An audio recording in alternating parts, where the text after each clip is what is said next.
इस कार्यक्रम के पुण्यार्चक हैं पिता आदरणीय स्वर्गीय श्री नरेंद्र कुमार जैन, माता स्वर्गीय श्रीमती हीरा रानी जैन, चक्राता देहरादून की पुण्य स्मृति में।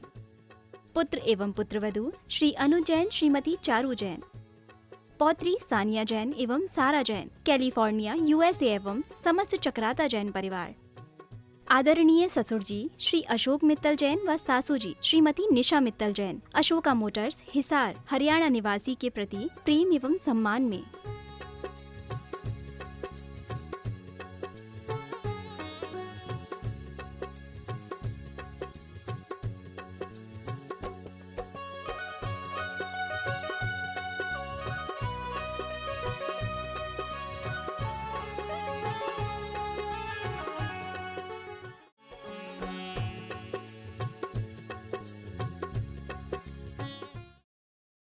नमो अरिहन्ताणो नमो सिद्धाणो नमो आयर्याणो नमो वज्रायाणो नमो लोये सवशाहूणम्। पंच परमेष्टि भगवान की जय। आचार्य श्री गुरुवर कुंद कुंद महाराज की जय। आचार्य श्री गुरुवर विद्यासागर महाराज की जय हो। परम पूज्य निर्यापक श्रमण मुनि श्री सुधा सागर जी महाराज की जय हो।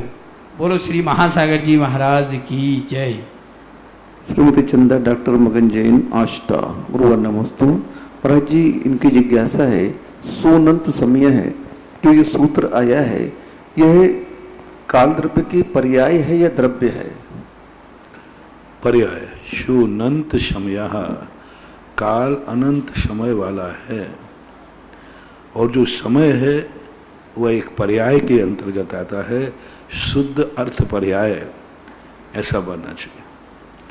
विकास जैन शास्त्री कटनी, गुरुवर नमोस्तु। महाराज जी, मंदिर में वहां पर जो भगवान का चिन्ह होता है वो उल्टा सांतिया बना होगा, तो किसी श्रावक ने वहां पर बोला कि ये अशुभ है, अच्छा नहीं माना जाता है, और चांदी का सांतिया वहां बना करके उसके सामने रख दिया, तो महाराज जी इसमें कोई दोष तो नहीं है? कोई दोष नहीं, लगाने में कोई बात नहीं। चिन्ह का कोई, क्यों पीठ का में चिन्ह होता है, रख दिया तो कोई बात नहीं। सुरेंद्र जैन सहारनपुर, गुरुवर नमोस्तु। महाराज जी पूछ रहे हैं कि जैसे हम लोग अपने गांव के मंदिर जाते हैं और बाहर तीर्थ क्षेत्र और गुरुओं की वंदना करने जाते हैं, तो दोनों में कर्मों की नजरा समान होगी कि कुछ विशेष अंतर होगा इसमें? दो प्रकार के, एक तो अपने परिणामों के आश्रित होता है, ज्यादातर तो निर्जरा और वंद अपने परिणामों के आश्रित होता है। नो कर्म का भी प्रभाव पड़ता है, कभी कोई विशेष क्षेत्र है, विशेष मूर्ति है, विशेष अतिशयकारी है। यदि ऐसा नहीं होता तो फिर इतने तीर्थ क्षेत्र क्यों होते हैं? ऐसा नहीं होता तो देवता लोग नाना मूर्तियों के दर्शन करने क्यों जाते हैं? वो तो अवध ज्ञानी है। अपने चैत्यालय में विमान में मंदिर है, बिल्कुल 500 धनुष प्रमाण मूर्ति है, प्रत्येक विमान में है, फिर भी देवता नंदीश्वर वंदना करने जाते, अकृत्रिम चैत्यालय की वंदना करने जाते, पूरे 3 लोक में जहां मंदिर हैं सबकी वंदना। तो इससे इन सब चीजों से ये तो निश्चित होता है कि कुछ ना कुछ तो अंतर है, कुछ ना कुछ विशेषता तो है। नंदीश्वर द्वीप का एक अलग महत्व, वहां भी मूर्ति वही है, 500 धनुष प्रमाण सब कुछ वही है, लेकिन नंदीश्वर में द्वीप में जाकर के देवता बड़े हर्ष विभोर होते, सारे देवता जानते, वो देवताओं का तीर्थ कहलाता है, महातीर्थ कहलाता है। और वही मूर्ति अपने घर के चैत्यालय में है, मंदिर बैठी है। तो मैंने तो जो खोजा है, हर मूर्ति का एक अलग अलग प्रभाव होता है। हर मूर्ति, जितनी मूर्तियां संसार में हैं, हर मूर्ति का एनर्जी लेवल एक समान नहीं आता। जैसे संसार में जितने लोग हैं सबके ब्लड ग्रुप अलग अलग होते हैं, ठीक है, ग्रुप को आपने एक टारगेट बना लिया, इतने इतने वाला इस ग्रुप में आएगा, लेकिन कुछ ना कुछ अंतर होता है। संसार में ऐसा कोई व्यक्ति नहीं, इतने लाखों अरबों लोग हैं, आज तक किसी की अंगूठा की रेखा एक नहीं मिली। 7 अरब जनता में सबके अंगूठे की रेखाएं अलग अलग हैं। सबके जो हाथों के फिंगर प्रिंट्स होते हैं वो सबके अलग अलग आते हैं। तो कैसे कह दूं कि सब एक समान है? ऐसे ही मूर्तियों के संबंध में जितनी संसार में मूर्तियां होती हैं उनमें कुछ ना कुछ, कोई ना कोई असाधारण, ठीक है कुछ समान भी होती है, कुछ हीन भी होती हैं, लेकिन अंतर बनता है। उसी के परिणाम स्वरूप इन तीर्थ यात्राओं की, तीर्थ वंदनाओं की अनादिकाल से ये परंपराएं चली हैं। तीर्थों की परंपरा, जैसे मैंने स्वर्ग में अकृत्रिम चैत्यालयों में भी तीर्थ की और यहाँ भी तीर्थों की वंदना की चलती आई, और आज भी वही परंपरा है। अपने नगर में महावीर स्वामी हैं, आदिनाथ हैं, फिर भी श्री महावीर जाने का मन करता है और उपलब्धि भी होती है। ऐसे ही नहीं कि लोग यूं तीर्थ यात्रा पर जा रहे हैं, लाभ होता है तभी जा रहे हैं। कितनी बड़ी चीज है, एक घर के चैत्यालय में 2 मिनट में आपने कर लिया। तीर्थ यात्रा पे गए, आपका सुपयोग कितना है, महीनों से तैयारी कर रहे, यात्रा में भगवान है, यात्रा में भी आप उन्हीं का चिंतन कर रहे, जाकर बहुत सारे अनेक अनेक प्रकार। इसलिए मूर्तियों में भी क्षेत्र का भी प्रभाव पड़ता है, वह मूर्ति किस क्षेत्र पर बैठी है। हाँ, मैंने कई मूर्तियों के क्षेत्र परिवर्तन करके देखे, बड़े असाधारण लाभ मिले। स्थान का फर्क पड़ता है, बैठालने में सबका कुछ ना कुछ अंतर रहता है। इसलिए अपन को तो जितने भगवान मिले उतने धोख देना है और अपन को अपने जीवन को धन्य करना है। विशाल जैन, गोधा, किशनगढ़।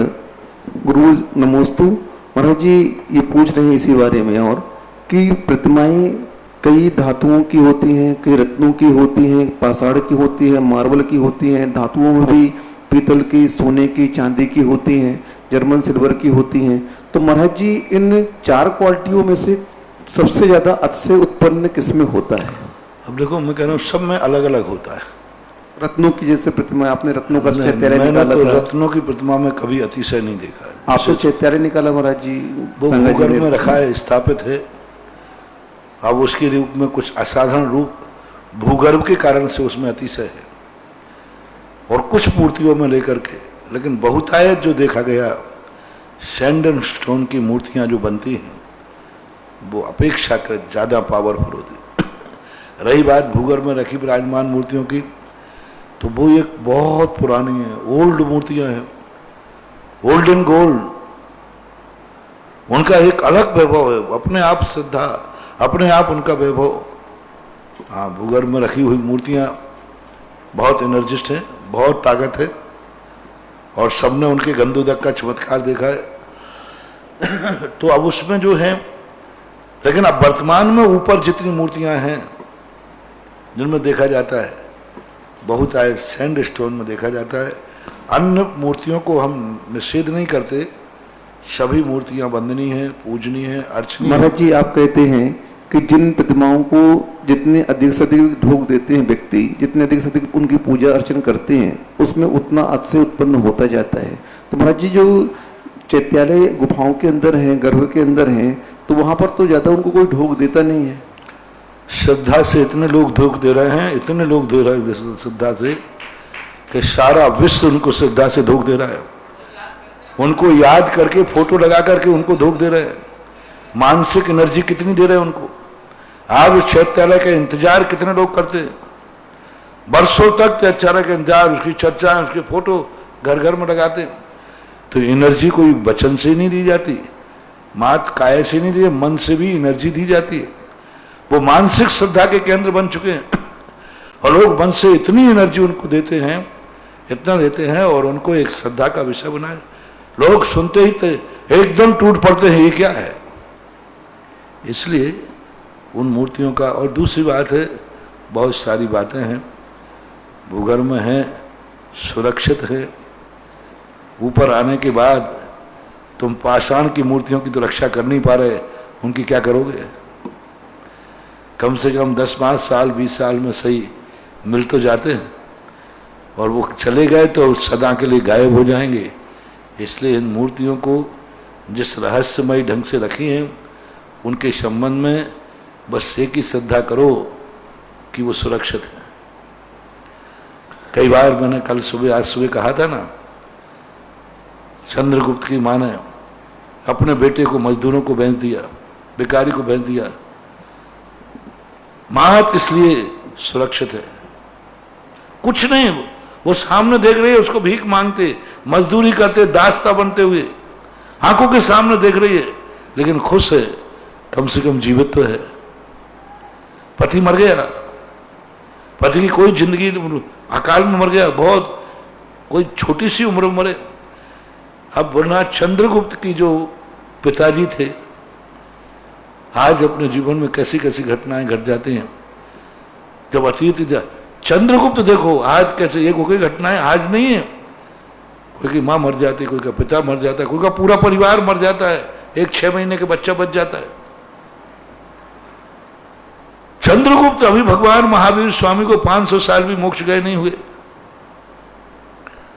चंद्रगुप्त मौर्य, चाणक्य उस समय थे। अब देखो चंद्रगुप्त मौर्य, उनके पिताजी की मृत्यु जब हुई जब वो 3 साल के 4 साल के थे, और राज पूरा तहस नहस कर दिया। पिपलानी बान कुछ ऐसा गांव है, पिपला कोई एक राज्य था बहुत बड़ा, मगध देश के राज्य से भी बड़ा राज्य, और ऐसा तहस नहस किया, कुछ भी नहीं बचने दिया। अकेले पिताजी को मर गए, मार डाले गए। बच्चे थे, चंद्रगुप्त थे, मुश्किल से 3-4 साल के होंगे।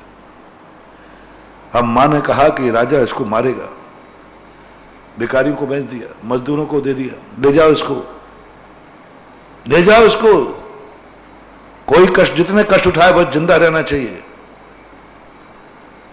पूरी कैसी मां होगी, पूरी जिंदगी भर 15 साल 20 साल तक बच्चे को मजदूरी करते देखे, क्या यातनाएं देखी, किस ढंग से उसके साथ अनाथपने का व्यवहार करते थे लोग।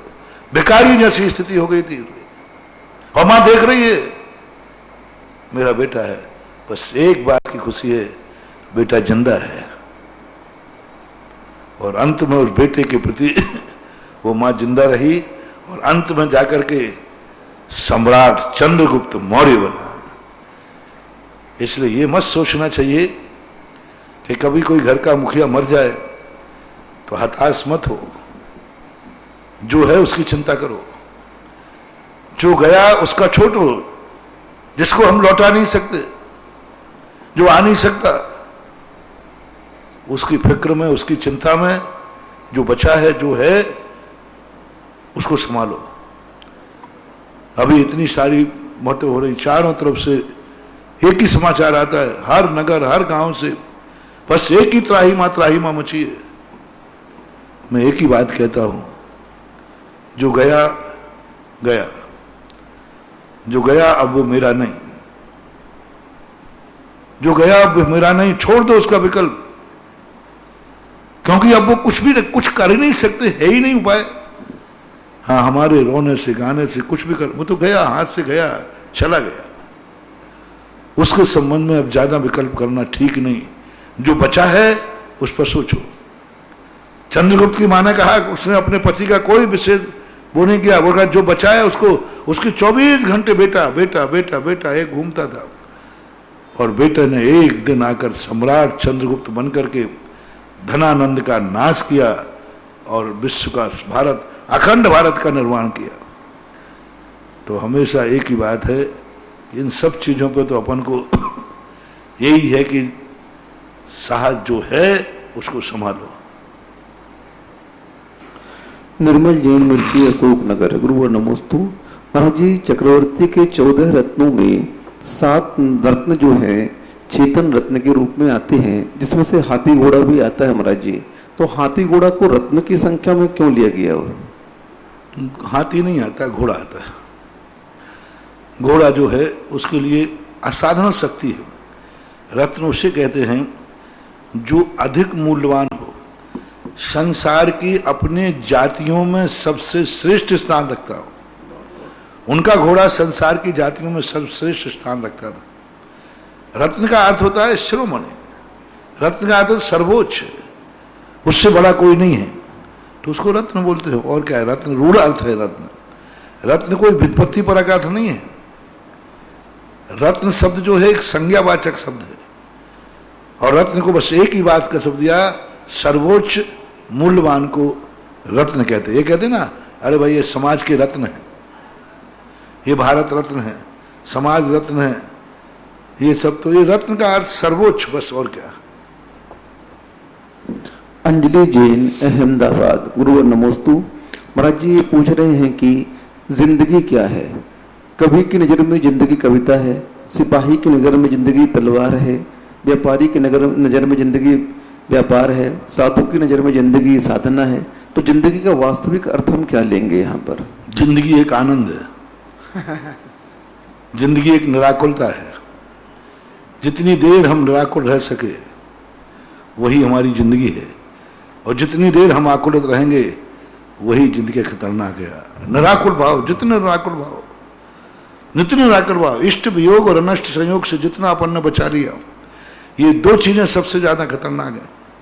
पीड़ा चिंतन का भी फिर भी व्यक्ति सहन कर लेता है, इष्ट वियोग और अनिष्ट संयोग, ये दो आर्त ध्यान बहुत खतरनाक है। पीड़ा नाम का आर्त ध्यान तो तभी तक है जब तक पीड़ा है। पीड़ा खत्म, पीड़ा का आर्त ध्यान खत्म। निदान में भी कोई बहुत कम लोगों के मन में भाव आते हैं, बहुत कम लोगों के, थोड़ा बहुत चलता रहता है। लेकिन इष्ट वियोग अनिष्ट संयोग ये तो जिंदगी भर परेशान करते हैं। इष्ट वियोग अनिष्ट संयोग को जीतना है। जो संयोग था हो गया। एक बहुत बड़ी स्वाध्यायशील महिला थी, बहुत पहले की घटना है। उसका पति मरने के बाद वो रोई नहीं, स्वाध्याय कर देते, तत्व चिंतन कर देते। बोले कोई बात नहीं, हम आर्त ध्यान नहीं करेंगे, उनका वियोग हमारे लिए आर्त ध्यान नहीं करा सकता। यदि वो आर्त ध्यान करा रहा है उनका वियोग, तो फिर तो वो मेरे दुश्मन हो गए, क्योंकि दुश्मन दुख देके जाता है। दुश्मन का काम है दुख देके जाता है। वो आता है तो दुख, जाता है तो दुख, हमेशा दुख देके जाता है। और मैं, जो मेरा पति गुजरा है, वो मुझे दुखी करके कैसे जाएगा? इष्ट वियोग हुआ है, इष्ट वियोग तो आर्त ध्यान है, मैं इसे धर्म ध्यान में बदल दूंगी। क्या गजब की बात कही। मेरे पति का वियोग हुआ है, स्वाध्यायशील थी, बहुत अच्छी, करीबन 15-20 साल की पहली घटना है। उसने कहा आर्त ध्यान, उनके वियोग पर आर्त ध्यान, आर्त ध्यान तो अनिष्टकारी है, और वो मेरे अनिष्ट करके जाएंगे, नहीं, मैं इसे धर्म ध्यान में बदल दूंगी। और विपाक विषय धर्म ध्यान में बदल दिया। चिंतन किया, कर्म का विपाक था, इतने दिन का मेरा संयोग था, मेरे असाता कर्म का उदय आया, मेरे खुद के असाता कर्म का उदय आया, वो छोड़ दिए। वे कौन होते हैं दुख देने वाले? अपना व्यक्ति कभी दुख नहीं देता। मेरे ही खुद के कर्म का उदय था, मेरे ही कर्म का उदय था, और मैं अपने कर्म का और विपाक विषय का ऐसा चिंतन किया, लोग बैठने आते गए, बैठने आने वाले रोते गए, और वो रोई नहीं। बैठने आने वाले रोते थे, उसकी दशा देख करके, उसकी जीवनचर्या, उसकी उम्र देख करके सब रोते थे, लेकिन वो नहीं रोई। उन्होंने कहा ठीक, लोग कहते थे कि तुम्हें कोई, बोले ठीक, कर्म का उदय, विपाक विषय धर्म ध्यान। उसने एक शब्द कहा, वो मेरे आर्त ध्यान के कारण नहीं बनेंगे, वो मेरे लिए धर्म ध्यान के कारण बनेंगे, क्योंकि वो मेरे थे। अब कितनी बड़ा सोच हो जाए तो ये होता है। बनारसी दास जैसे व्यक्तियों के देखो, 10 भय 10 मरे, रहे ठूट के ठूट। वो खुद लिख रहे हैं, उनके 10 बेटे मर गए, 9 बेटे मर गए। 10वां बेटा जब मरा तो पंडित जी ने किसी को नहीं, मंदिर में आए बाहर से, बोले पंडित जी आज बाहर से क्यों? बोले थोड़ा सा एक मेहमान 10-12 साल से रह रहा था, और वो माना नहीं। मैंने बहुत रोका, लेकिन वो माना ही नहीं, जाने को तैयार हो गया। बहुत प्रयास किया मैंने कि मत जा भाई मत जा, वगैरह मैं तो जाऊंगा। तो उसको स्टेशन तक भेजने गए थे। सब लोग पंडितों के पास 12 दिन से मेहमान कौन ढूंढा? सबने कहा पंडित जी मेरे पास तो, आपके पास तो हमारा रोज को आना जाना है, आपके घर में तो कोई भी व्यक्ति ऐसा नहीं है। जो 12 साल से मेरा, बोले उस फलाने चंद को नहीं जानते? फिर वो तो बेटा था। अरे वही तो मेहमान था। क्या इतनी सरलता में, 10वें बेटे की विदा सरलता से करना कोई साधारण आत्मा की बात नहीं है। अच्छे अच्छे दहल जाए, 10वें बेटे की विदा करना ये मेहमान मान करके, यह है तत्व ज्ञान, यह है अंतर चेतना। ये 10वें बेटे उनके लिए आर्त ध्यान का कारण नहीं बन पाए, उनको रुला नहीं पाए, उनको दुखी नहीं कर पाए। मेहमान को भेजने गए थे, भेज आए, और अब रहे ठूट के ठूट, वो खुद ही लिख रहे। तो ऐसा तत्व चिंतन, क्योंकि ये प्रकृति है, सृष्टि है, इसमें एक ही बात है, हम जितना ज्यादा अपने आप को तत्व दृष्टि रख लें वही हमारा है। बाकी तो हम इष्ट वियोग अनिष्ट संयोग इन्हीं में जाकर के पूरी जिंदगी निकल जाती है। इष्ट वियोग हो गया, पूरी जिंदगी रोते रहो, क्या करोगे? और क्या मिलने वाला है? क्या उससे उपलब्ध होने वाला? वो तो लौटने वाला नहीं। अपन रोते रहो, वो तो मस्त हो गया होगा जहां जाके जन्म गया, उसको तो खबर नहीं है। कायदा से उसको खबर लेना चाहिए कि भाई हम अपने बच्चों को, हम अपने परिवार को, सबको छोड़ के आए। उसको तो खबर नहीं, वो तो मस्त हो गया अपनी आगे के पर्याय में, और अपन जिंदगी भर बैठे रोते रहे। नहीं, चिंतन करें सभी लोग कि हमारा कोई भी इष्ट का वियोग होगा, मैं उसे आर्त ध्यान का कारण नहीं बनने दूंगा, मैं उसे धर्म ध्यान का कारण बनाऊंगा। और धर्म ध्यान का कारण बने तो मीत है, और आर्त ध्यान का कारण बने तो दुश्मन है, कोई दुख दुखी जा रहा है। जिंदगी क्या है? वही जिंदगी, बस यही तो कह रहा हूं। इष्ट और अनिष्ट, इन दो चीजों पर जैसे अनिष्ट आएगा मैं दुखी नहीं होगा, नहीं होगा, क्योंकि अनिष्ट मेरा क्या बिगाड़ लेगा? आएगा, वो अपना काम करेगा। तो मेरी जिंदगी से, मेरी तरफ से, मेरे सोच से इष्ट वियोग और अनिष्ट संयोग, ये दो आर्त ध्यान जिस व्यक्ति ने जी लिया, उसे जिंदगी का रस आ जाएगा, जीने का अर्थ आ जाएगा। और अभी मैं प्रातःकाल के प्रश्नों में कह रहा हूं, जीने का आनंद क्या, अभी कितने दिन से, करीब 1 महीने से ऊपर हो गया, अभी वही प्रसंग चल रहे हैं। जिंदगी जीने का मजा क्या? सारी जिंदगी समस्या समाधान के लिए निकल जाती है, जीने का मजा ही नहीं है। 24 घंटे आप देखो, हमने करीबन 1 महीने प्रवचन दिए इसके कि क्या है हमारी जिंदगी। 24 घंटे समस्या समाधान में, सुबह उठो पेट को साफ करने के समाधान में, क्या है तुम्हारा बचा रखा है कोई? जीने का मजा ही नहीं। अब सुबह उठते ही पेट को साफ करने में, पेट खुल कर, अब उसके बाद दांतों को साफ करने में, फिर नहाने में, फिर रोटी खाने में, फिर व्यापार कर। अरे जिंदगी की हर समस्या कर, जीने का आनंद कब लेंगे? इसलिए जैनाचार्यों ने सोचा तुम सारी जिंदगी अपनी जिंदगी में गुजार दो, ये समस्याएं खत्म होने वाली नहीं, इसके बीच में सामयिक का समय निकालो, इसके बीच में तुम धर्म ध्यान का समय निकालो, इसके बीच में तुम मंदिर में बैठो, समस्याएं लगी रहेंगी, नौखा इष्ट वियोग अनिष्ट संयोग चलता रहेगा, तुम कुछ अपनी ऐसी जिंदगी नहीं। अरे दूसरा मर गया, हम उसी को रोने में जिंदगी गुजार दें, मेरी जिंदगी का कोई मजा ही नहीं है, यानी उसके अधीन थी मेरी जिंदगी, मेरी जिंदगी कुछ भी नहीं है, यानी वो चला गया तो हमारा सब कुछ चला गया। अपनी जिंदगी का आनंद लो कि मेरी भी कोई जिंदगी है, मेरी जिंदगी कोई बैसाखी पे नहीं है, मेरी जिंदगी का मालिक मैं हूं, मैं खुद की जिंदगी जी के दिखाऊंगा।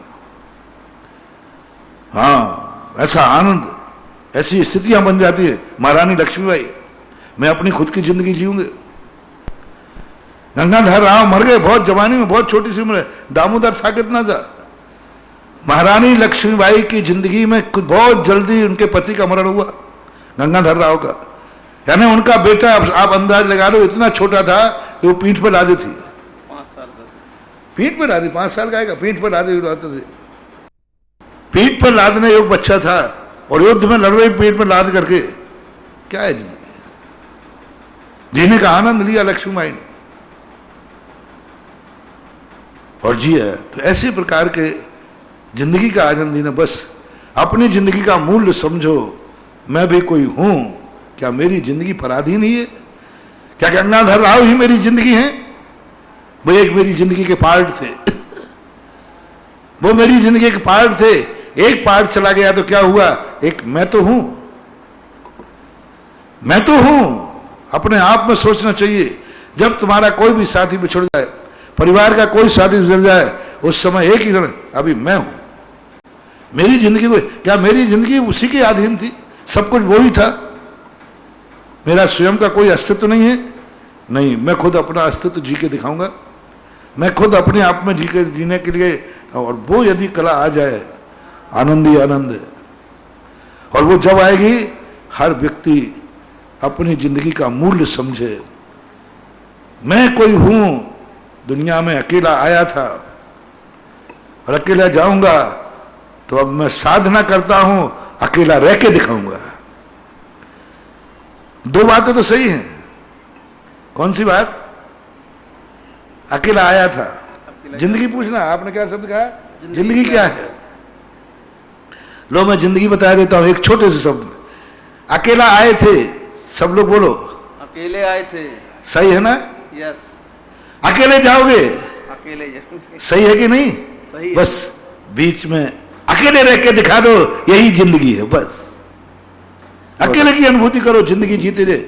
भीड़ में भी रहो तो अकेले रहो।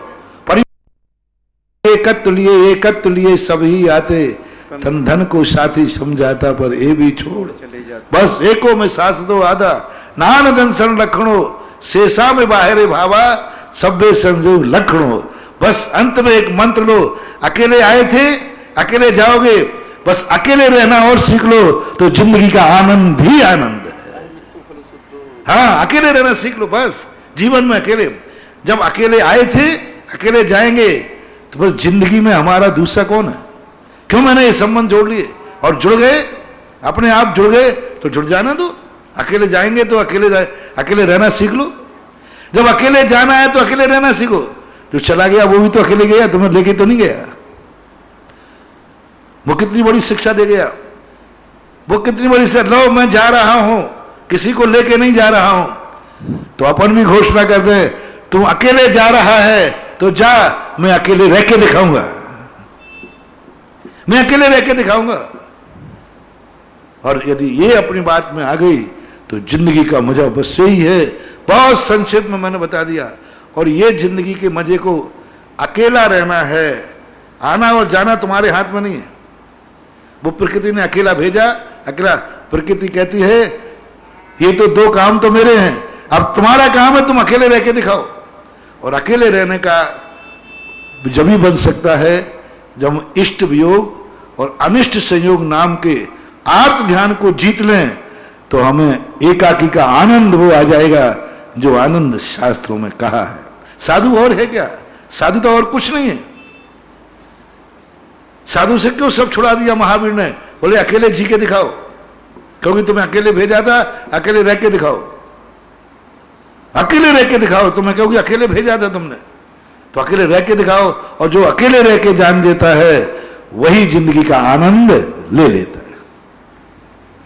शंभो जैन, बीरमगंज। गुरुवर नमोस्तु। महाराज जी, बच्चा पूछ रहा है कि हम अपने घर से द्रव्य धुल करके ले जाते हैं मंदिर जी पूजन के लिए, तो वहाँ पंडित जी कहते हैं नहीं, धुली हुई द्रव्य घर से नहीं लानी चाहिए। जिस प्रकार महाराज जी को अपन भोजन देते, आहार लेके जाते हैं, रस्ते चली रोटी नहीं खिलाते हैं, ऐसे ही भगवान को रस्ते चली द्रव्य नहीं चढ़ाते हैं, मंदिर में आकर के धोना चाहिए। तो महाराज जी ऐसा करना उचित है क्या? उचित है। पंडित जी कहना सही है, धुली हुई द्रव्य घर से लाना ठीक नहीं, मंदिर में ही धोना चाहिए। पायल जैनगंज बासौदा। गुरुवर नमोस्तु। महाराज जी की जिज्ञासा है कि आपने चक्रवर्ती विवाह की, लेकिन अभी जो आप लोग टीवी वगैरह पूजा कर रहे हो, इसमें नाकानूनी, हाँ, ये आपातकाल है, इसकी व्यवस्था को नहीं। आपने मंदिर आने के संबंध में पूछा है, अभी के समय की व्यवस्था अलग है। पायल जैनगंज बासौदा। गुरुवर नमोस्तु। महाराज जी ये पूछ रहे हैं कि वधू प्रवेश का जैन आगम के सिद्धांत से कैसे कराना चाहिए? जैन आगम में वधू प्रवेश, जितने भी प्रवेश हैं, मंगल रूप होना चाहिए, मंगल के साथ करना चाहिए।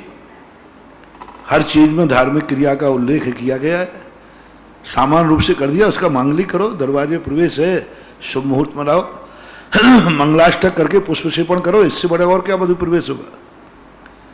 हर व्यक्ति को चाहे गाड़ी लाओ, चाहे बहू लाओ, कोई भी लाओ, सब मल्टीपर्पज है मंगलाष्टक।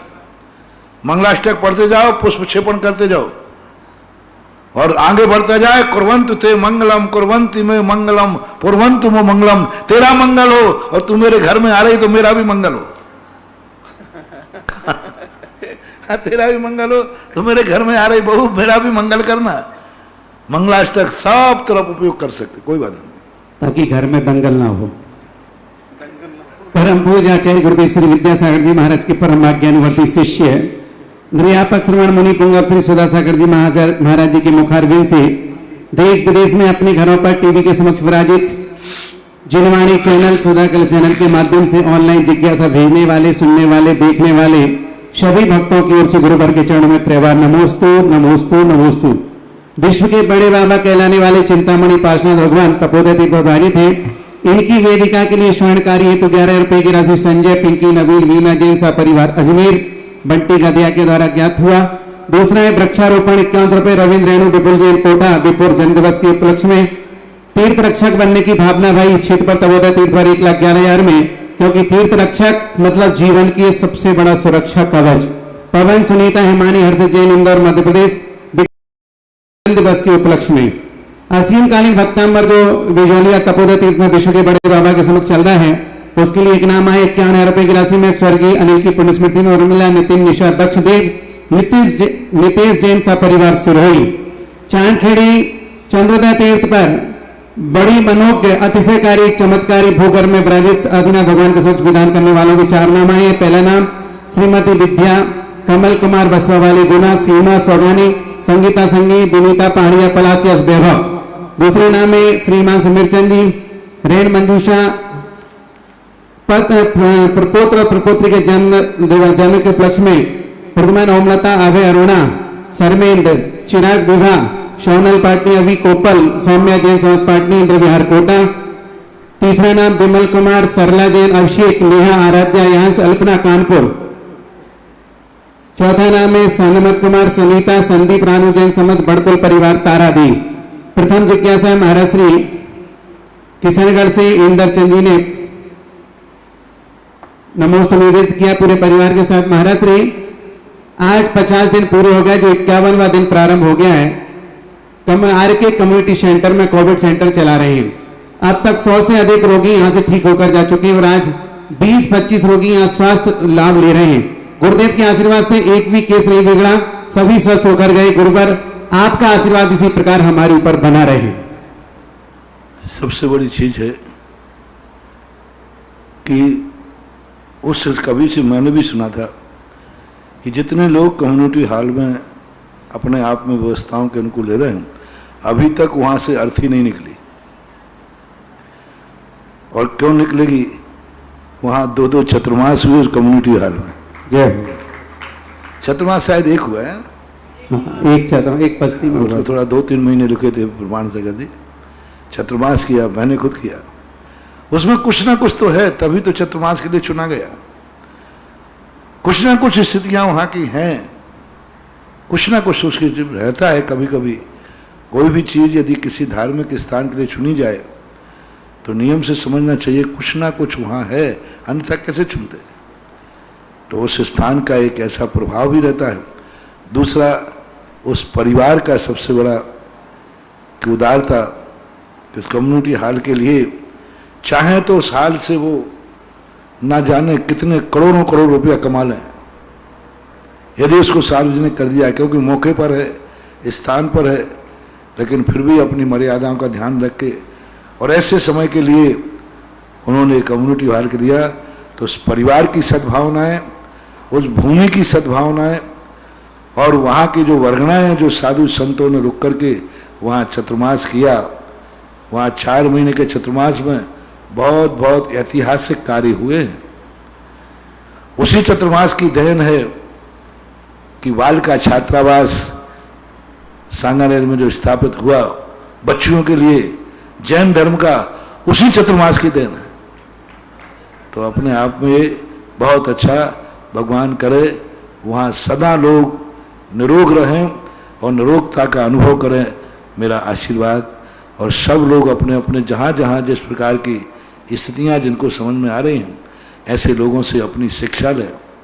जिन लोगों के पास ऐसे फार्म हाउस हों, जिन लोगों के पास ऐसे स्थान हों, जो स्थान बने हों, उनके लिए क्वारंटाइन के लिए आप लोग स्वयं व्यवस्थित करें, समाज मिलकर करें। इस समय सबको एक दूसरे से मिलकर के सहायता करना है। बस एक बार एक ही नारा, हम सब एक दूसरे के लिए करेंगे। जितना कर सकते हो उतना करो, बाकी जो हो रहा है वो तो हो ही रहा है। अपना काम बुझते हुए दीपक को हाथ लगाना है। बुझना और नहीं बुझना उसके उपादान पर आश्रित है, ऐसा। अगली जिज्ञासा हमारे श्री पवन वंदना सतना से गुरुवर के चरणों में सपरिवार नमस्तु। महाराज श्री, जीव जब मरण को प्राप्त होता है, सारे उपाय करने के बाद भी तो कहते हैं कि उसकी इतनी ही आयु थी, तो गुरुदेव उनके परिवार का ऐसा कौन सा पाप का उदय रहता है कि पूरे परिवार की हंसी खुशी छिन्न भिन्न हो जाती है? कर्म तो है ही, देखो इसमें कोई संदेह नहीं। आयु उतनी ही थी ऐसा तो हम नहीं कह सकते, क्योंकि हमारे यहाँ अकाल की भी मृत्यु होती है। लेकिन उदय तो है, अशुभ कर्म का उदय तो है, इसमें क्यों प्रकार। जो जीवित मरने वाला तो मर जाता है, लेकिन असाता कर्म का उदय तो जीवित वालों का रहता है, जीने वालों की स्थिति रहती है। मरने वाले को कोई नहीं रोता है। मरने के बाद अब उसका परिवार का क्या होगा, उनका अशुभ कर्म का उदय इनका होता है। मरने वाला तो गया, चला गया अपने स्थान पर जहाँ भी गया, लेकिन जीवित रहने वालों का तो ये तो पक्का है कि अशुभ कर्म, जो दुखी होता है अशुभ कर्म उसी का होता है। मरने वाला दुखी नहीं होता, जो छोड़ जाता है पीछे वो दुखी होते हैं। तो कर्म का उदय तो मानना ही चाहिए। और इस कर्म के उदय के लिए मैंने अभी जो तुम्हें 5-7 मिनट का उपदेश दिया, सारे भारत के लोगों के लिए, जिन जिन के घरों में, परिवार में, समाज में वियोगजन दुख हो रहा है, ये जो मैंने अभी एकत्व भावना का 5-7 मिनट का जो उपदेश दिया है, यह तुम्हारे लिए बहुत बड़ी शक्ति दी है, बहुत बड़ी शक्ति दी है, बहुत बड़ी औषधि दी है। और ये अपने अशुभ कर्म को काटने का एक बहुत बड़ा मंत्र दिया है। क्योंकि इष्ट वियोग में हम दुखी होते जाएंगे, तो पूज्यवर उमा स्वामी महाराज ने लिखा, असाता बढ़ती जाएगी। जितने हम दुखी होंगे हमारे दुख बढ़ेंगे, हमारी असाता बढ़ेगी। दुख, शोक, ताप, क्रंदन आदि ये सब दुख के कारण है। और जितना ज्यादा हम दुख को भुलाएंगे उतने जल्दी हमारा दुख कम होगा। यही एक साधन है, शास्त्रों में भी यही है। और कोई अपनी जिंदगी में ही नहीं घट रहा है, ये घटनाएं सदा से घटती आई, इस महामारी से घट रही हैं। एक समय वो था जो युद्ध से घटती थी।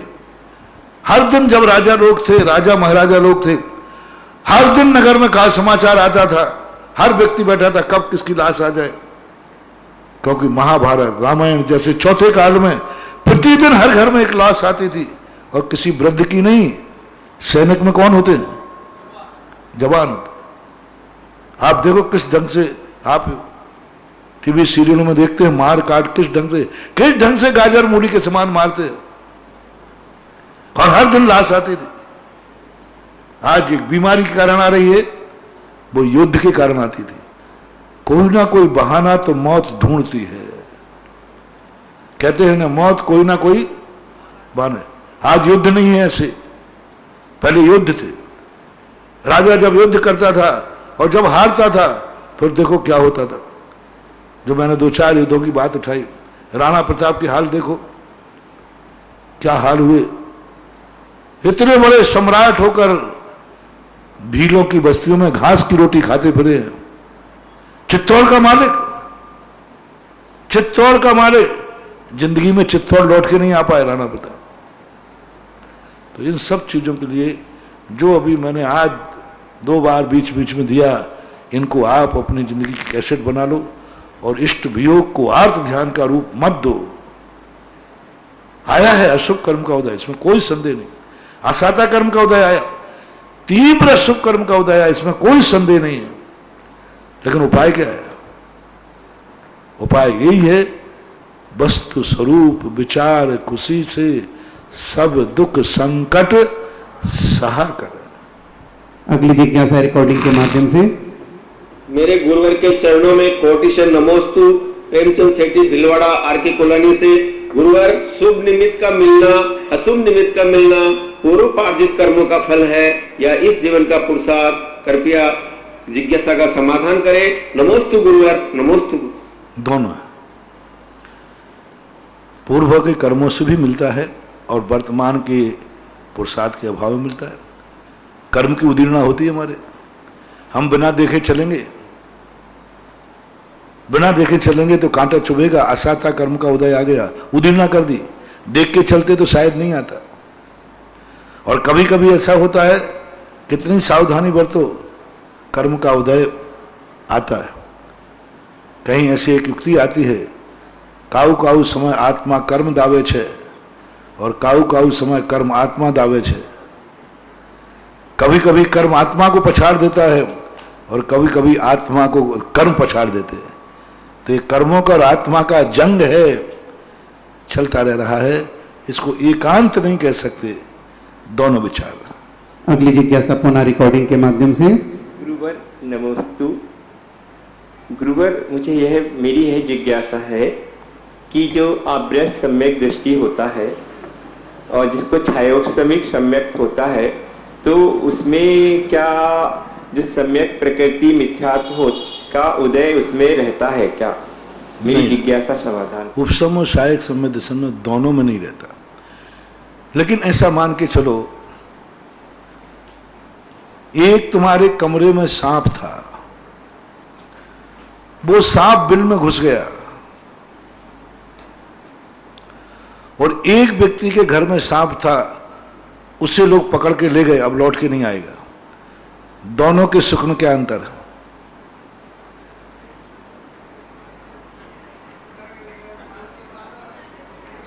बस यही अंतर है उपसम सम्यक दर्शन में और छायक सम्यक दर्शन में। उपसम सम्यक दर्शन में सांप बिल में चला गया, ऊपर नहीं है, लेकिन डर क्या है? कभी भी, अब सांप का डर नहीं, सांप तो बिल के अंदर गया, अब डर किसका है? कभी भी आ सकता है। ऐसे ही उपसम दर्शन में मिथ्यात्व रूपी सर्प बिल में चला गया, दब गया, लेकिन अभी कभी भी आ सकता है। और छायक सम्यक दृष्टि का सांप निकल गया, अब कभी लौट के नहीं आएगा। इतना दोनों में बहुत बहुत अंतर है। अगली जिज्ञासा पुनः। संयम लब्धि स्थान, विशुद्धि लब्धि स्थान में अंतर है। उपसम सम्यक दृष्टि की अपेक्षा छायक सम्यक दृष्टि का विशुद्धि स्थान बहुत ज्यादा होता है। अगली जिज्ञासा पुनः रिकॉर्डिंग के माध्यम से। गुरुवर नमोस्तु। पूज्य गणेश प्रसाद जी वर्णी महाराज ने न्याय ग्रंथों के अध्ययन की लालसा से जिस प्रकार पूरे भारत में विविध विद्यालयों की स्थापना की थी, पुनः समय की मांग को देखते हुए वर्तमान में न्याय ग्रंथों के अध्ययन एवं अध्यापन की अपेक्षा है। अतः इस संदर्भ में प्रोफेसर श्रेयांश सिंघई जी जयपुर के द्वारा न्याय ग्रंथों के अध्ययन एवं श्रृंखला प्रारंभ करने का भाव प्रकट किया गया है। कृपया उक्त संदर्भ में अपना आशीर्वचन और मार्गदर्शन निर्देशित कर हमको कृत करें। न्याय ग्रंथ वो हैं जो व्यक्ति को प्रतिभाशाली बनाते हैं, प्रत्युत परिणमति बनाते हैं, अंधी क्रिया अंधी श्रद्धा से हमें जगाते हैं। इसलिए न्याय ग्रंथों को जीवन में स्वाध्याय के क्रम में आते हैं तो बहुत अच्छा है। बस इतना ही रहे कि न्याय ग्रंथ पढ़ाते समय न्याय हो गए। ऐसा ना हो कि न्याय ग्रंथ पढ़ाते पढ़ाते व्यक्ति अपनी मिथ्या धारणाओं को समाज पर थोपने लग जाए, अपनी मिथ्या बातों को। आजकल हर व्यक्ति से एक ही डर लगता है, कोई भी कार्य करता है वो पढ़ाएगा समय सार लेकिन थोपेगा अपनी बात, पढ़ाएगा श्रावकाचार थोपेगा अपनी बात। न्याय के ग्रंथ न्याय की भाषा में समझाया जाए और न्याय का बचाया जाए, वो न्याय की आड़ में समाज के साथ अन्याय ना हो, व्यक्तिगत धारणाएं न थोपी जाए। न्याय के जो वास्तविक अर्थ हैं, जो आचार्यों ने किए हैं, बस वही अर्थ होता कि यदि न्याय ग्रंथ पढ़ाए जाते हैं तो मेरा बहुत अच्छा है, बहुत आशीर्वाद है। अभी तक यदि कौन बोल रहा था, नहीं जो बोल रहे थे वो आनंद, तुम श्रमण समिति संस्थान के छात्र हो। अभी जिन जिन बच्चों ने ये कार्य शुरू किया है, पुलक गोयल ने कार्य शुरू किया था परीक्षा का, उनको हमने परीक्षा स्वाध्याय, अनुपरीक्षा स्वाध्याय नाम दिया और उन्होंने श्रमण समिति संस्थान के अंतर्गत किया। मेरा कहना है कोई भी है, बैनर आपके पास होना चाहिए। ये व्यक्तिगत बैनर व्यक्ति को संदेह के घेरे में डालते हैं। एक व्यक्ति ने मंदिरों में शास्त्रों की रक्षा शुरू करना शुरू की, लोगों ने मंदिरों में प्रवेश नहीं करने दिया, लोगों ने मंदिरों में प्रवेश नहीं करने दिया। वो व्यक्ति मेरे पास आया, महाराज जी मैं बहुत अच्छा कार्य करता हूँ, मंदिरों में जाकर के शास्त्रों की सुरक्षा करता हूँ, लेकिन लोग मुझे प्रवेश नहीं करने देते। मैंने कि तुम्हारी रेपुटेशन फाइल क्या है? तो फिर महाराज मैं क्या करूं? मैंने कि तुम एक ऐसी प्रमाणिक संस्था से जुड़ जाओ और उस संस्था के अंतर्गत करोगे, लोग तुम्हें सम्मान के साथ बुलाएंगे। और जब मैंने उसको संस्था के साथ जोड़ा, लोग उसको फोन करके बुलाते, साहब मेरे पास कब आ रहे हो? क्योंकि जनता को यह विश्वास होना चाहिए कि कोई एक बड़ी शक्ति से जुड़े हुए हैं, ये गलत नहीं हो सकते, इनके ऊपर कोई अंकुश है। जब तक व्यक्ति को देखो, हर अंकुश से एक व्यक्ति को नहीं, चाणक्य की एक नीति है कि अंकुश से घोड़े को नहीं चलाना और चाबुक से हाथी को नहीं चलाना। हाथी को किससे चलाते हो? अंकुश से। और लगाम से हाथी को चलाओगे तो घोड़ा लगाम से चलता है ना, तो लगाम से हाथी को चला के दिखाए कोई, एक झटके में वो तुम्हें नहीं चला देगा। हाथी अंकुश से चलता है और घोड़ा को अंकुश से चलाओ, देखें घोड़े के लिए अलग अंकुश, घोड़े के लिए हंटर लगाम से चलाओ और हाथी को अंकुश से चलाओ, ये ध्यान रखना। इसलिए आप जो कार्य कर रहे हैं, कोई एक प्रमाणिक संस्था के अंतर्गत होकर उसके तत्वावधान में करेंगे तो आपकी बात को प्रमाणिकता मानी जाएगी, लोग पढ़ने का रियाज करेंगे, क्योंकि व्यक्ति की अपेक्षा संस्था की रेपुटेशन ज्यादा होती है। आपने देखा कि चुनाव में कोई व्यक्ति खड़ा हो जाए तो उसके परिवार के भी वोट न दे, और वो व्यक्ति पार्टी से खड़ा हो जाए तो कम से कम पार्टी के वोट तो मिलते ही है। इसलिए यह कार्य किसी संस्था के तत्वावधान में करो, एक निर्देशन में करो, जहां तुम्हारे गलत करने पर तुम्हें कोई रोक सके। अभी तुम यहां से आशीर्वाद ले लोगे, कल के दिन तुमने गलत प्रेजेंटेशन किया तो, तुमने गलत कोई तत्व का विवेचन किया तो, अपनी आड़ में अपनी मान्यताएं संस्था के ऊपर थोपी तो फिर क्या करोगे? कौन जिम्मेवार होगा? फिर मेरा आशीर्वाद भी तुम बदनाम करोगे। लोग मेरे से कहेंगे महाराज जी आपने क्या, इसलिए मैं व्यक्तिगत आशीर्वाद नहीं दे पाऊंगा। यदि यही कार्य आप किसी संस्था, प्रमाणिक संस्था, जो संस्था को समाज का विश्वास हो, आर्ष परंपरा का विश्वास हो और मेरा भी विश्वास हो, उस संस्था के अंतर्गत यदि स्वीकृति लेकर काम करेंगे तो मुझे आशीर्वाद देने में बहुत अच्छा लगेगा, क्योंकि न्याय के ग्रंथ मेरे सबसे प्रिय ग्रंथ हैं और न्याय मुझे भी बहुत प्रिय है और न्याय के संबंध में मैं बहुत अच्छी रुचि से पढ़ता हूँ और मेरी बहुत रुचि है न्याय के प्रश्न में, और बड़े बड़े न्याय के ग्रंथों में मैंने गोष्ठी भी की है। बस एक ही बात को आपको कहना है कि आप मेरे आशीर्वाद को भी प्रमाणित करें और एक प्रमाणिक रेपुटेशन करके करें तो बहुत अच्छा होगा। व्यक्तिगत दुकानें तो बहुत खुलती हैं, लेकिन एक सरकारी उपभोक्ता खुलता है, सरकारी उपभोक्ता होता है। इसलिए कोई संस्था के अंतर्गत रह करके काम करें और वो संस्था मान्य हो, मेरी दृष्टि में भी प्रमाणिक हो और समाज की दृष्टि में प्रमाणिक हो, उससे स्वीकृति लेकर उसके तत्वावधान में कार्य करें। जैसे पुलक गोयल ने अभी अनुपरीक्षा का स्वाध्याय शुरू किया, बाकायदा संस्थान से स्वीकृति ली और समर्थन संस्थान सांगाने के तत्वावधान में वो लिख रहा है कि तत्वावधान में महाराज के आशीर्वाद से हमने ये किया। अब दो चीजें अथॉरिटी हो गई। एक तो संस्थान का तत्वावधान होते इस समाज को विश्वास हो गया कि ये विषय बहुत अच्छा है। दूसरा, महाराज का आशीर्वाद लिखा है तो विश्वास हो गया कि महाराज का आशीर्वाद है, इसका अर्थ जो कहा जा रहा है वो अच्छा ही कहा जा रहा है। इसलिए ये बात करें, और जैसा पुलक ने किया वैसा ही तुम करो तो सफल हो गए। अन्यथा ना जाने कितने आजकल ऑनलाइन में पता नहीं क्या क्या चल रहा है। जब धमाल चौकड़ी भी चल रही है, लड़ाई झगड़ा करना तो ऑनलाइन पे, किसी का विरोध करना तो ऑनलाइन पे। 10 विरोधी इकट्ठे हो गए, बोले चलो रे उसके संबंध में हुटिंग करो, उसका विरोध करो, तो ये ऑनलाइन चलती हैं और धीरे धीरे करके बंद हो जाती हैं। ठोस चलाओ, बहुत अच्छा सोच है। न्याय जैसे विषय के ऊपर, न्याय जैसे विषय को प्रचारित करने की जो चिंता हुई व्यक्त की, ये बहुत बहुत आप साधुवाद के पात्र हैं। बस इसको प्रचार करने की व्यक्तिगत विधि ना होकर के एक बड़ी समायोजना पूर्वक इस कार्य को करो तो ये आगे दीर्घ काल तक चल सकता है। अगली जिज्ञासा पुनः रिकॉर्डिंग के माध्यम से। नमोस्तु गुरुवर। गुरुवर, ललितपुर से आलोक मोदी परिवार का बारंबार नमोस्तु। गुरुवर, मेरी जिज्ञासा तीर्थंकर प्रकृति से संबंधित है। तीर्थंकर प्रकृति की आबाधा कितनी होती है? तीर्थंकर प्रकृति का परमोच्च उदय होता है या नहीं होता? तीर्थंकर प्रकृति का उदय किस गुण स्थान में माना जाए और कब से माना जाए? कृपया जिज्ञासा का समाधान करें। सभी शास्त्रों सिद्धांत ग्रंथों ने तीर्थंकर प्रकृति की आबाधा काल एक अंतर्मुहूर्त कही है, क्योंकि अंता कोड़ा कोड़ी के अंदर जो भी कर्म बनते हैं उनकी आबाधा एक अंतर्मुहूर्त होती है। तीर्थंकर प्रकृति की आबाधा भी एक अंतर्मुहूर्त है। पूज्यवर नेमीचंद महाराज ने घोमट सार में और शास्त्रों में भी सभी में आया कि तीर्थंकर एक अंतर्मुहूर्त के बाद उसका अन्न नाम कर्म में परमुख से संक्रमण होना शुरू हो जाता है। क्योंकि एक अंतर्मुहूर्त की बात तो उदय में आएगी ही आएगी, कोई नहीं रोक सकता।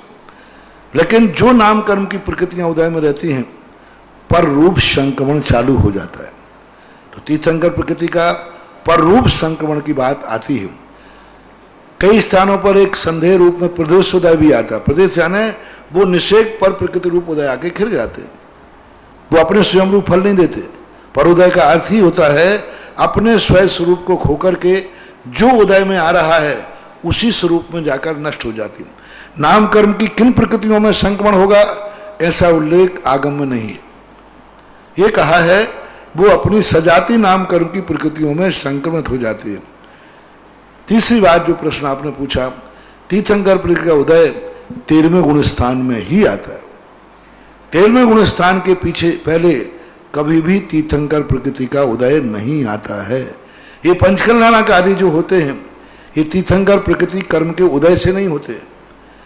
तीर्थंकर प्रकृति के बंध के समय जो असाधारण साता कर्म का बंध किया है, उस साता कर्म के असाधारण कर्म के कारण से ये पंचकल्याणक का वैभव उनको मिलता है।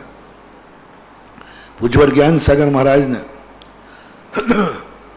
प्रवचन सार की हिंदी करते हुए चूलिका में लिखा, साता कर्म की इतनी ताकत होती है कि तीर्थंकर के पंच कल्याणक मनाने में सक्षम होती है। ये रत्न वृष्टि हो रही सब साता कर्म को उदय। तीर्थंकर प्रकृति का तो अभी उदय ही नहीं है, लेकिन वो तीर्थंकर प्रकृति, वो साता कर्म जो तीर्थंकर प्रकृति के साथ ही बंधेगी।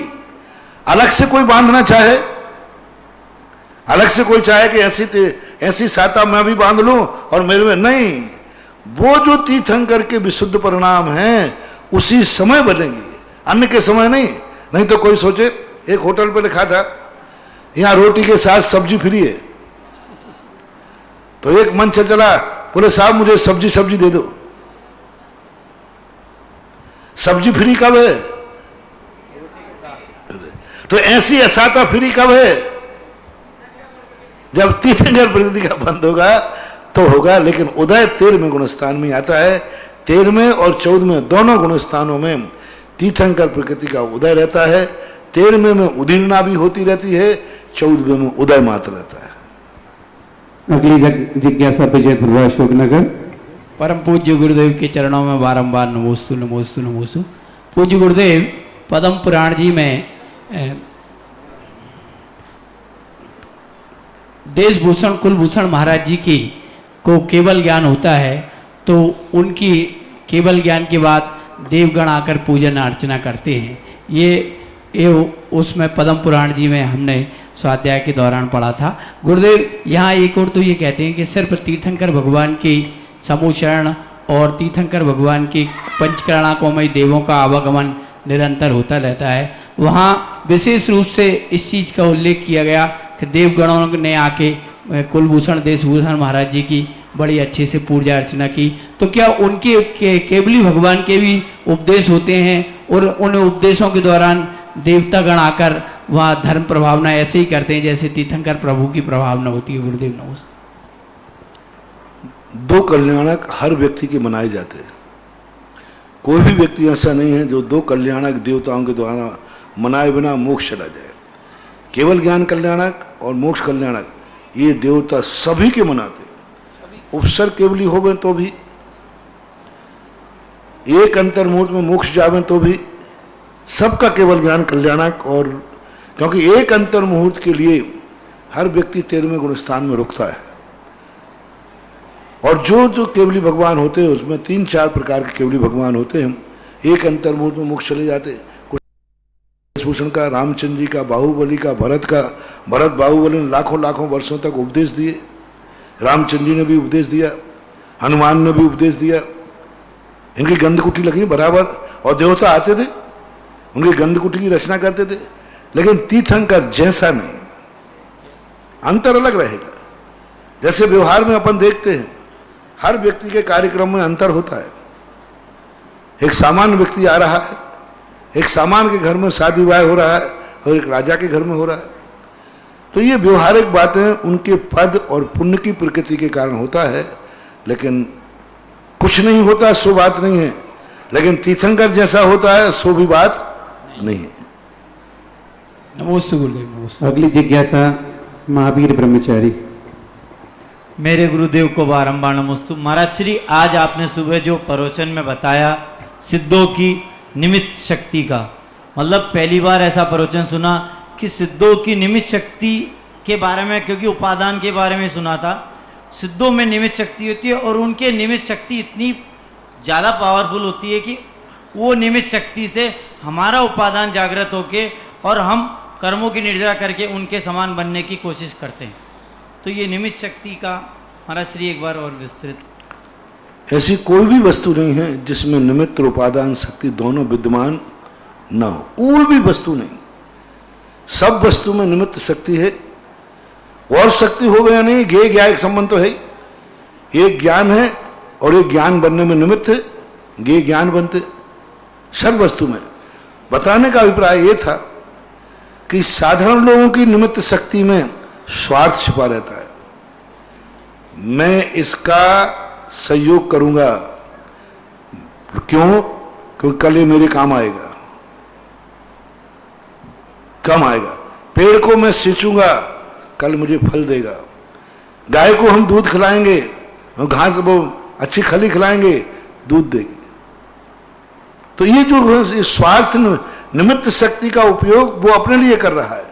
लेकिन जो महान आत्माएं होती हैं उनकी निमित्त शक्ति से उनको किंचित मात्र भी लाभ नहीं है, किंचित मात्र भी लाभ नहीं, किंचित मात्र। महान आत्मा की बात थी।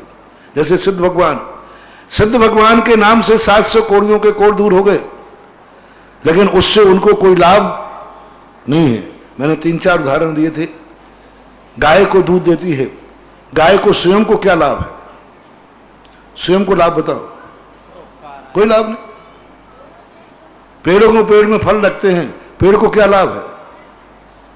परोपकाराय तरु प्रसूति, परोपकाराय दुहंति गावः, परोपकाराय वहंति नद्यः। नदी बहती, उसको बहने से क्या लाभ? समुद्र में और पहुंचेगी, खारे में। बड़ी मुश्किल से वहां से उठ के आई, बड़ी मुश्किल से भाव बनी, लेकिन परोपकाराय। हालांकि उनमें बुद्धि नहीं है, एक नीति वालों की कल्पना मानना चाहिए, एक उपदेशात्मक पतंगम। नदी का कोई भाव नहीं होता, एक इंद्रिय। लेकिन नदी का एक उदाहरण दिया, उदाहरण अचेतन का भी दिया जा सकता है। तो इसी प्रकार महान आत्माओं की निमित्त शक्ति परोपकाराय सताम विभूति, साधु सज्जन लोग दूसरों पर उपकार करते हैं, उनके मन में उससे उपलब्ध करने की बात नहीं आती।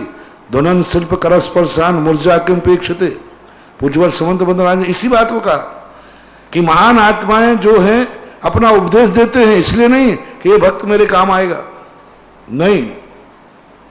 तो इस प्रकार की बातों को समझना चाहिए। महान आत्माओं की निमित्त शक्ति और साधारण आत्माओं की निमित्त शक्ति में कितना अंतर। धर्म द्रव्य का कोई व्यक्ति का स्वार्थ नहीं है, सबको चलाता है, स्वयं चलता नहीं है। उसका क्या स्वार्थ है? कोई स्वार्थ नहीं। आकाश स्वयं प्रतिष्ठित है, सबको अवगाहन दे रहा है। देखो कितना बड़ी निमित्त शक्ति। अवगाहनत्व गुण एक निमित्त शक्ति का गुण है, उसको किसी की अवगाहना की जरूरत नहीं, वो स्वयं प्रतिष्ठित है लेकिन सारे जगत को अवगाहना दे रहा है। तो इस प्रकार का वर्णन। नमोस्तु। अगली जिज्ञासा है महाराज श्री अंकित शास्त्री सवाई माधोपुर। नमोस्तु। पूज्य गुरुवर, क्या नशा करने वाले व्यक्ति को जीवित भगवान का अभिषेक पूजन करने का अधिकार है? क्योंकि ये प्रश्न हम लोगों के मध्य कई बार बार आता है, लेकिन हम क्या समाधान करें? प्रश्न से तुम क्या जवाब चाहते हो? नहीं करना चाहिए। तुम्हारी हिम्मत हो तो उसको रोक के दिखाओ, और हिम्मत है तो नाम लेके दिखाओ। मैंने कह दिया, फरमान जारी। क्यों इन सारे पर? सबको मालूम है कि नशा करने वाले को नहीं करना चाहिए, तुम क्या कर पाओगे? हमें मालूम है तुम्हारे गांव में कोई करता होगा, हमें मालूम है तुम्हारी समाज में कोई करता होगा। अब तुम उसका नाम लेके दिखाओगे कि हमारी समाज में फलाने चंद करता है? हिम्मत हो तो करके नाम बताओ उनका। ऐसी बातें पैसे करते हो जैसे बच्चों जैसे प्रश्न करते हो। अरे कौन सा आगम नशेले वाले को अभिषेक करने की अनुमति देगा? कोई आगम में नहीं है, ना आहार दे सकता है ना अभिषेक कर सकता है। लेकिन आप रोक के दिखाओ ना, आपकी हिम्मत हो उसको। तो इन सब बातों का जब ही प्रश्न उठाना चाहिए जब उसका कोई हल निकले। या तो आप रोकिए या वो खुद रुक जाए। यदि उसको रुकना होता तो वो पहले ही नहीं रुक जाता। मैं तो हमेशा उपदेश देता हूं, यदि अभिषेक करने के लिए जो नियम कानून है उस नियम के अनुसार यदि आप नहीं चल सकते हो तो नहीं करने में पुण्य ज्यादा है करने की अपेक्षा। उदाहरण देता हूं मैं, एक चौके में व्यक्ति आहार देने जा रहा है और यदि वो छू गया तो आहार देने में पुण्य ज्यादा है कि नहीं देने में? नहीं देने में पुण्य ज्यादा है, क्योंकि भाई मैं अशुद्ध हो गया। इसी प्रकार यदि हमें मालूम है कि हम शराब नहीं छोड़ सकते तो कोई अभिषेक करने की आज्ञा भी देवे, नहीं हमारे यहां तो कर लेगा, हाथ जोड़ना चाहिए, साहब मैं भगवान को छूने के लायक नहीं हूं, उस शराबी को भी पुण्य का बंद होगा। शराब पीने वाले को पुण्य का बंद होगा यदि वो ये कह देवे कि नहीं साहब मैं अभिषेक नहीं करूंगा। नहीं नहीं करिए, मेरा चलती है, यहां देखें तुम्हें कौन रोकता है? बोले कोई नहीं रोकते हैं, मेरे गुरुजी, मेरी जिनवाणी मां और मेरी आत्मा रोक रही है, इसलिए मैं इसके योग्य नहीं हूं। तो शराब पीने वाला महान पुण्य का बंद कर रहा है, वो मैं इसके योग्य नहीं हूं। इसी प्रकार कई प्रकार की सामाजिक अशुद्धियां ऐसी हो जाती हैं, तुरंत उसको कहना चाहिए नहीं साहब मैं नहीं करूंगा, करवाने के लिए प्रेरणा देते। शराबी हो, इसी प्रकार से कोई विधर्मी सभाएं, विधवा विवाह आदि होते हैं, और भी जो विधवा होते हैं, उनके संबंध में कहते हैं ठीक है आपके जीवन में दुर्घटना घट गई, आप करते हैं करो, लेकिन कम से कम उसको मार्ग मत बनाओ। यदि शराबी इतना समझदार होगा तो वो कभी अभिषेक नहीं करेगा, आहार नहीं देगा। वो गुटखा खाने वाला आहार नहीं देगा, वो कहे साहब मैं गुटखा छोड़ने के बाद आहार दूंगा, अभी मेरा गुटखा का त्याग नहीं है, मैं पापी हूं तो हूं, लेकिन महाराज को क्यों पापी करूं, भगवान को क्यों करूं? ऐसे लोगों से मेरा कहना है जो अपने कोई दुर्व्यसन न छोड़ पा रहे हों तो उनको कभी धार्मिक अनुष्ठान करने का मौका मिले तुरंत दूर हो जाओ, तुम्हारा करने वाले से भी बहुत गुना तुम्हारे लिए पुण्य मिलेगा, क्योंकि तुमने बहुत बड़ा साथ दिया। ऐसे शराबियों से, ऐसे लोगों से मेरा कहना है, और बाकी तुम्हारी हिम्मत हो तो रोक सको, या तो वो खुद रुक जाए और या तुम रोको। अब जिसमें से जो होना हो सो कर लेना। जय हो। इस प्रकार से जिज्ञासा समाधान कार्यक्रम संपन्न हुआ। आरती के लिए तैयार रहेंगे सूरजमल जी, पंकज कुमार, राजू जी, बगड़ा परिवार, जिन्हें आज परम पूज्य महाराज श्री का आहार कराने के बाद मिला था, इसके पूर्व जिनवाणी स्तुति। जवानी इस कार्यक्रम के पुण्यार्चक थे पिता आदरणीय स्वर्गीय श्री नरेंद्र कुमार जैन, माता स्वर्गीय श्रीमती हीरा रानी जैन, चक्राता देहरादून की पुण्य स्मृति में।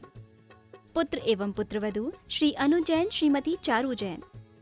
पौत्री सानिया जैन एवं सारा जैन, कैलिफोर्निया USA एवं समस्त चक्राता जैन परिवार। आदरणीय ससुर जी श्री अशोक मित्तल जैन व सासू जी श्रीमती निशा मित्तल जैन, अशोका मोटर्स, हिसार, हरियाणा निवासी के प्रति प्रेम एवं सम्मान में।